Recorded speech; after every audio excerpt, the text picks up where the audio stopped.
Pakistan has no locus standi to comment on India's affairs. We have repeatedly called upon it to vacate the Indian territories under its illegal and forcible occupation with immediate effect.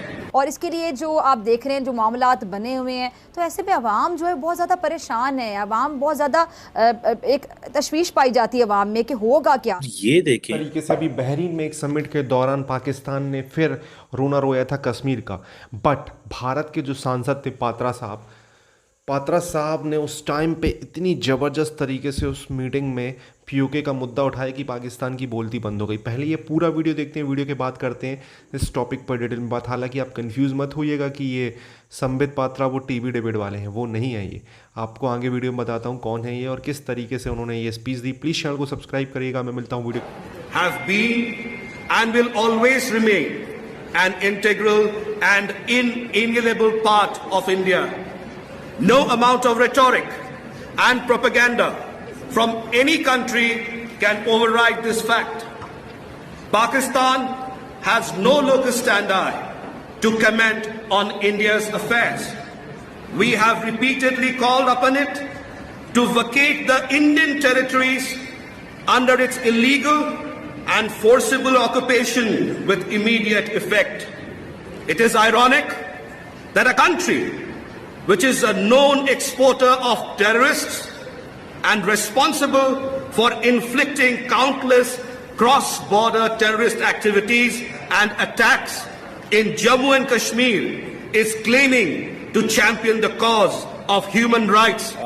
दोस्तों, एक तरफ पाकिस्तान है जहाँ पे तो ऐसे लग रहा है अनार्की, लॉलेसनेस, और हमारे पंजाबी में कहते हैं फाड़ो हो रही है, और एक तरफ एक थिंक टैंक है जिसे बोलते हैं Stockholm International Peace Research Institute, Sweden based think tank है। उसने अपनी एक रिपोर्ट जारी की और उस रिपोर्ट में बेसिकली वो बता रहे हैं कि दुनिया के अंदर जो कौन से मुल्क हैं वो जिसे वो कहते हैं ना कहाँ कहाँ से डाटा आ रहा है और कहाँ कहाँ डाटा जा रहा है, और दुनिया में कहाँ कहाँ किस किस मुल्क ने कितना वेपन जो है वो लिया है।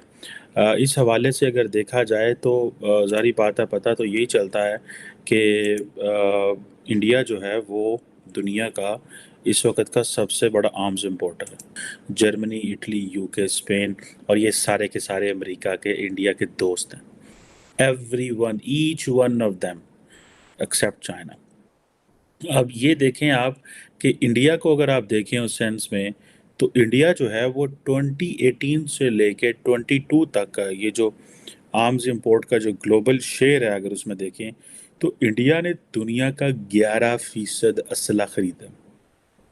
11%। अगर दुनिया में 100% 100 गन्स बिक रही हैं, just giving you example, 100 guns बिक रही हैं तो 11 गन्स इंडिया ने खरीदी हैं। पाकिस्तान को सिर्फ और सिर्फ चीन से इंडिया से खतरा है। So obviously this is what is being talked and discuss and all that. अब इंडिया का जैसे मैंने बताया 11% आर्म्स इम्पोर्ट है, और मैं आपको बता रहा हूँ कि इंडिया का रेफरेंस क्या है, ग्लोबल रेफरेंस आप देखें जाके तो आपको पता चलेगा कि उनका जो रेफरेंस आ रहा है वो या तो इस चीज़ में आ रहा है, या फिर इंडिया का जो रेफरेंस है वो ऑस्कर में इस हफ्ते आया है। ठीक है जी, इंडिया की जो एक इंडियन प्रोडक्शन थी उसने ऑस्कर जीता, दूसरी कंपटीशन में थी। टोटल 3 जो थी ऑस्कर्स जो थी वो इंडियन फिल्म जो थी वो कंटेंशन में थी, कर रहे थे, और एक ने जो है वो अपना सॉन्ग। अब ये देखें कि एक तरफ वो अपनी सॉफ्ट पावर में भी नंबर 1 पे जा रहे हैं, ऑस्कर विन कर रहे हैं। वो हार्ड पावर में जब आता है तो they are also winning. So hard power is कि वो दुनिया के लार्जेस्ट इम्पोर्टर हैं, और उधर ऑस्कर में भी उन्होंने नाम जो बना लिया। So that's where the nation is going, and here it is Pakistan, जो कि सुबह दोपहर शाम जिन्होंने पंजाबी कहते हैं ना फाड़ो हो रही है, लड़ाई हो रही है, मार कुटाई हो रही है। पूरी दुनिया में तमाशा बना हुआ है पाकिस्तान का कि इमरान खान को गिरफ्तार हो जाना चाहिए। आर्मी वाली, ठीक है ना, तो वो भाई लोग से कौन बोलेगा कि भाई तुम लोग जो है ना वो थोड़ा खाना कमाना कम कर दो।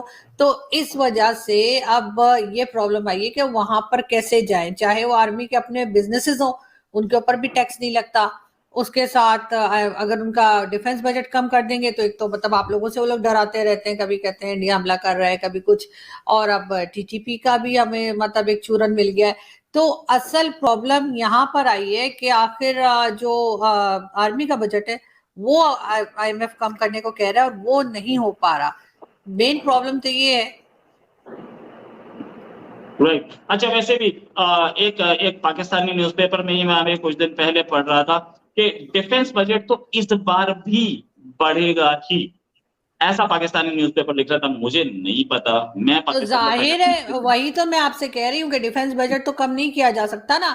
हमारा जो डिफेंस बजट जो लोग लेते हैं उन्होंने तो यही कहना है कि हमें डिफेंस बजट की जरूरत है, उसको तो बल्कि बढ़ाया जाए, क्योंकि तो हमें तो हर तरफ से खतरा है, हमें उधर से टीटीपी से भी खतरा है और इधर से भारत का भी बार बार कहा जाता है। तो इस वजह से कोई ना कोई तरीका इस्तेमाल करके डिफेंस बजट को तो रोका जाएगा बल्कि बढ़वाया जाएगा, लेकिन आईएमएफ कह रहा है कम कीजिए। तो अब ये वाला इशू जो है वो गवर्नमेंट से हैंडल नहीं हो रहा।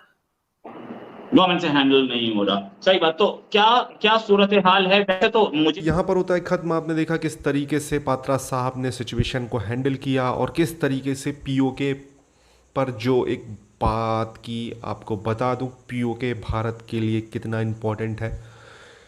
पीओके हमारे लिए एक, ये समझ लीजिए अगर पीओके हमारे पास होता तो पाकिस्तान के बिना, पाकिस्तान पर हम थूकते भी ना, खैर अभी भी नहीं थूकते, अब हमने चाबहार बना लिया है, थूके बिना हम बिना देखे निकल जाते कहाँ पे, सेंट्रल एशिया तक पहुँच जाते और अपना व्यापार और अपना इन्वेस्टमेंट बहुत बढ़ाते।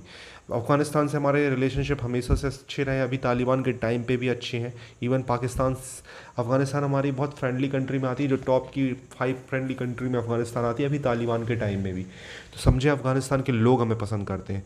तो अफ़गानिस्तान में हम पहुँचते, अफ़गानिस्तान में रेलवे ट्रैक वगैरह बिछा के हम सीधा कनेक्टिविटी दे देते, सेंट्रल एशिया पहुँच जाते, चाइना पाकिस्तान का बिल्कुल कनेक्शन कट हो जाता। तो ये जो पीओके हमारे पास नहीं है, एक बड़ी टेंशन है। पीओके को हम बड़ी आसानी से ले सकते थे 1947 में ही।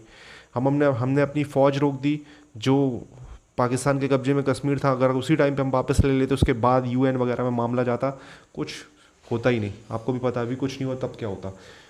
1971 में अच्छा मौका था हमारे पास, हम पाकिस्तान की आधी सेना उनकी हमारी कैद में थी।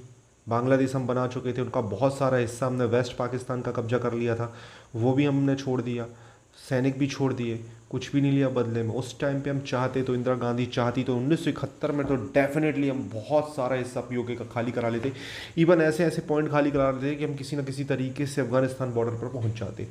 लेकिन इसके लिए आपको चाहिए दूरदर्शी नेता।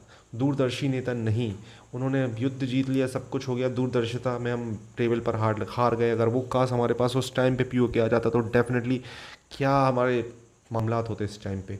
तो दोस्तों ये वीडियो यहाँ पर होता है खत्म। आपको ये वीडियो कैसा लगा प्लीज़ कमेंट में अपनी राय दें, चैनल को सब्सक्राइब करें। इसी तरीके की वीडियो देखने के लिए आपको इस चैनल पे बने रहना है तो